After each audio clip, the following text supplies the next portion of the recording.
Hello, hello. Welcome to another Lighthouse Effect brought to you by It's About the Kids Incorporated. My name's Baldwin Hamilton Jr. And I got a treat for y'all. Something sweet, something to beat the heat. Itastic snowballs, y'all. Check it out, check it out, check it out. Strawberry. You're welcome, man. You enjoy it, okay? All right.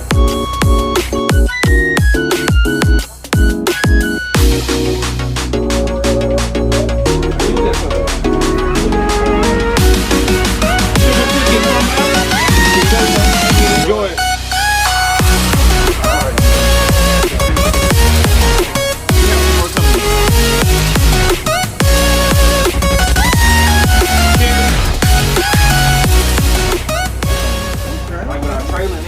So these events, everything. The first event that we did was at that Jasmine Crockett Kites for Kids and Kites. That was our very first event. Okay.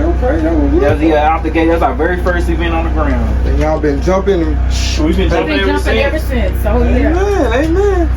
Right. Just kind of like introduce yourselves real quick, just so they know, you know. So let's start with. I'm Janessa. I'm the owner of Itastic Snowballs. She's my little sister. This is our brother. He a new addition to our family. He been around, but it's our brother-in-law. We rock with him everywhere you see us. You gonna see him. And I'm her older brother. I'm Joe. And this is the glue that keep us together right here. This the trio. Yeah. Amen. Right the trio. It started with 3. It started with 4. Actually, my oldest son. It started the snack business at school from his middle school, and then it kind of expanded. So we started doing concessions and serving just snacks and stuff off the side, like on the corner street of Mississippi. Yeah, that's what we started out. We really started on the corner. We started selling candy on the corner. Yeah. Amen. Hey, gotta get it out the mud at first. We moved from the corner to the concessions, from the concession to our little trailer right here. And out of the trunk of my car, actually, that's where it started. And then I, leveled up a little bit, had a little table, had a little sign, went from chips to candy to sodas and, water, so pickles. Oh yeah. And then here we are. We here, so we had some pretty good festivals this year. We did Pride Fest. We just did Coke Fest in Hutto. We did Juneteenth here. We did Fort Worth Juneteenth. We did a fireworks festival in Jacksboro, Texas. We did a festival in Fredericksburg. We did a hot air balloon festival. So we've been on the map now. Trail rides. We did trail rides, bike rides. Okay. But we got another brother. But we grew up hard. When we was about 3 or 4.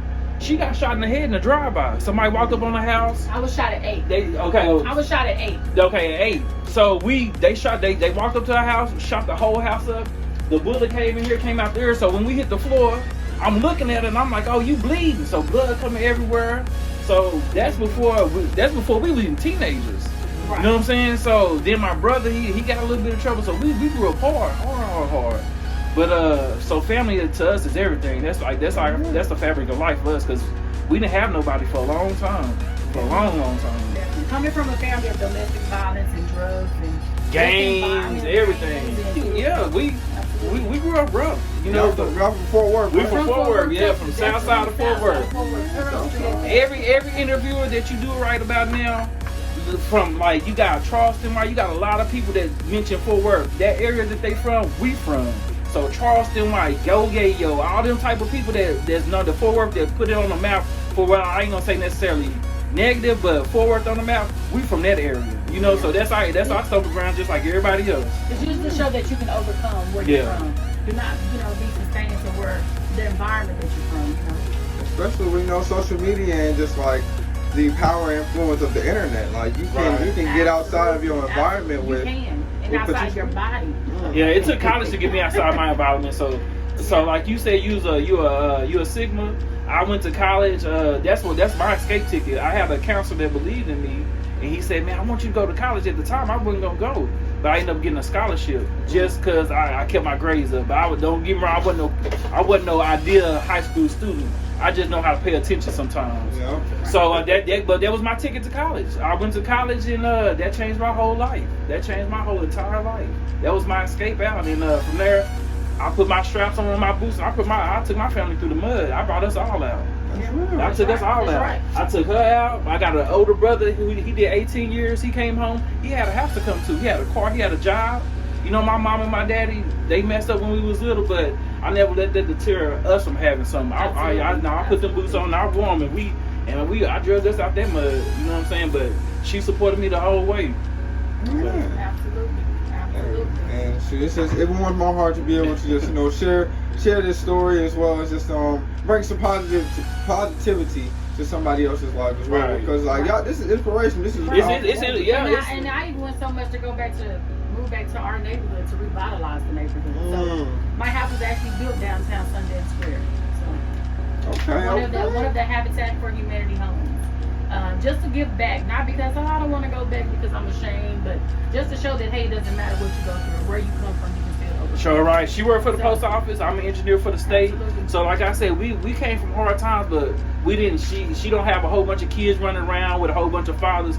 We broke those stereotype molds. We got out of that. It's just off of us understanding that when you come from nothing as a youngster, there's nothing but the ceiling. There's nothing way to the top, because usually a lot of people, that you get spoiled as a child, and you become an adult, you realize, hey, I want to be a child again because you've been spoiled. But if you've been deprived as a child, your whole life you looking for opportunities since from day one. Anything that pop off, you looking like, man, what could it be to get us out of here? Because we grew up with nothing from a young age. So now we enjoying life. Okay. And this is what we dedicate our time to on the weekends. Yep, on the weekends we get out here and we do these events. We give back to the community, and like you seen us making our snowballs for the people. We try to give them like little things, like incentives or like little tokens, so they can smile. It ain't just a cup of ice. You might see us put a mold on it. You might see us put a few pieces of candy. But when these people get it, a lot of them then they look like they about to have tears. Like, oh my God, y'all just made our day. So that's what we're about. We want to get back to the community, because like I said, there's a lot of people going through hard times, and it could be a cup of ice that make them smile for that day. We cool with that. We want to be that. Yes, sir. Yes, that's right. And I just love this. I'm glad that I'm here to. I'm glad too. Like I said, I'm glad for us to be able to give our story, because like I said, we came from a long way.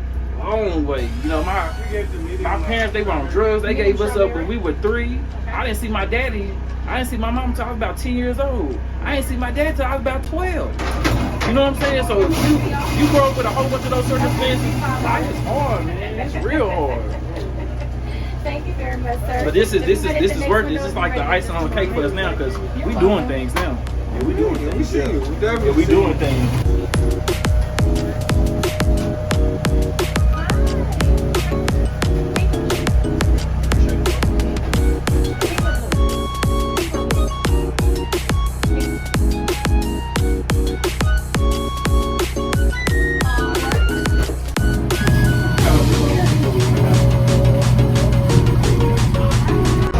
Family biz, y'all. So that was in 2021.